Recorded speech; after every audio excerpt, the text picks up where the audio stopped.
Nagnanais po ba kayo mga bossing ko na lumevel up ang inyong kaswertihan? May ituturo po ako sa inyo mga bossing ko na isa sa mga sikreto upang sa ganun mga bossing ko ay mabilis na makamit ang mga pinapangarap.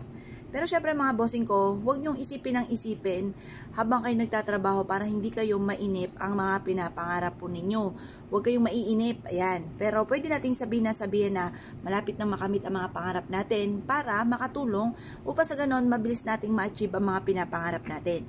Basta kayod lamang, trabaho lamang. Tapos tuturuan ko po kayo kung paano po ninyo mabilis na makakamit ang mga pangarap.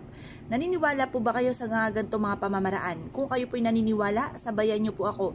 Pero kung kayo may alinlangan, ay nako mga bossing ko, huwag nyo na muna itong gagawin dahil maaaring baka kayo maiyamot lamang at sabihin po ninyo ay wa-effect. Dahil kailangan kayo po ay may lubos na paniniwala mga bossing. At may positibong pananaw sa buhay. Once na ikaw ay nega, huwag kang gagawa ng ganito. Dahil alam nyo po ba yung mga isipin na nega, mas mabilis po yung tumatalab. Kaya kailangan mga bossing ko ay sasabayan natin ng perpektong sangkap ng pagiging positibo. Tapos sabayan nyo po ito.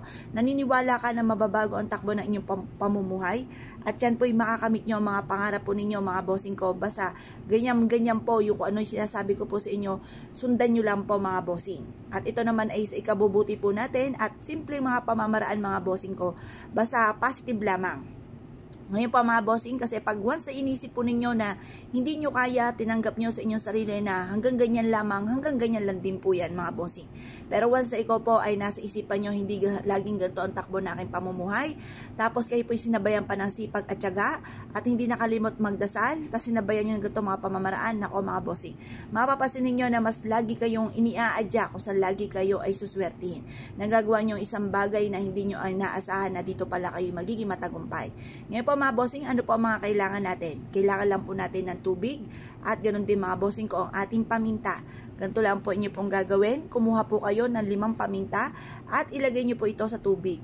Yan, habang kayo po ay nagwi-wish, sabihin nyo po magkaroon ako ng maraming pera, sabihin nyo po ay magkakaroon ako ng malaking bahay, magkakaroon ako ng magarang sasakyan. Lahat ng mga pangarap ko sa aking buong pamilya, sa aking mga anak ay matutupad. At gagaling na ako sa aking karamdaman at aking buong pamilya ay hindi magkakaroon ng karamdaman at malalayos ang mga kapahamakan.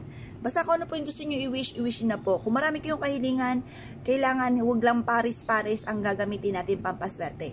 Dapat po mga 3, 5, 7, ganun po.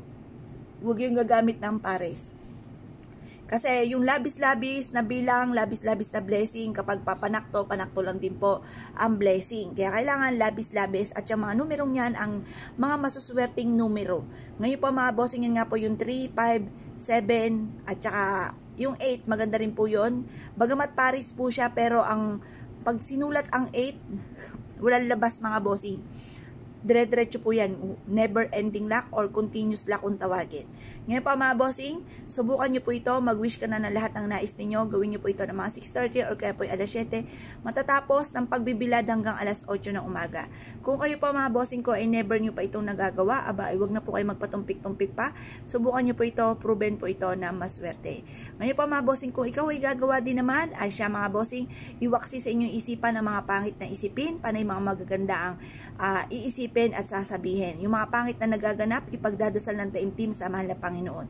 Ngayon pa mga bossing ko kayo pinaniwala, ay siya mga bossing, good luck po sa inyo po lahat.